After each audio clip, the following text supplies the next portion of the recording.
a 11 Janik Karaskov, v zálohe 18 Horník a 17 Lukáš Haraslín. Prezentáciu Slovensko-Belgicko sa práve začal. Sokoli už je v pokutovom území. De Bruyne, Lukaku, Dúbravka fantasticky. Treba sa vedieť aj postaviť. Teraz treba vytvoriť na Belgičanov tlak. Šránc výborne prenecháva Kuckovi. Ešte jedna dorážka, gól!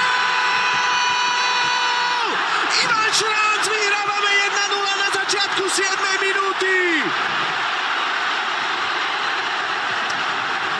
Výborne sme Belgičanov dostali pod tlak. Dúbravka teraz ale robí chybu. Pozor, Leandro Trossard z veľkej diaľky. Chvála Bohu, prestrelil bránu. No už druhý alebo tretí krát. Šránc výborne na Kucku, ktorý si ťažkú loptu dokázal spracovať. Juraj Kucka. Kucko, pás, Haraslín v pozícii, skvelý Koen Castells. Nádherná akcia Slovenska so zakončením ďalšieho krídelníka. Ten prvý Ivan Stuper zo Sportingu Lisabon. Pozor, Lukaku si opäť postrážil offsideovú líniu. Romelu Lukaku je v pokutovom území, ale gól nedal. Chcel si ešte zrejme obhodiť Martina Dúbravku. Príliš špekuloval Romelu Lukaku v takej. Bolo krásny Milan, veľká škoda. Máme za sebou ale úvodných 45 minút prvého stretnutia slovenských Sokolov na Eure a z ligy. Vyhodnotený ako prvý tréner. Vlastne hrozí od začiatku zápasu. Lukaku sa dostal k lopte v pokutovom území, vyprášil rukavice Martina Dúbravku, ten na zadnú žreť, pozor, Lukaku dáva gól na 1-1. Zastávka rozhodcu zostal, aj keď samozrejme gól sa bude skúmať.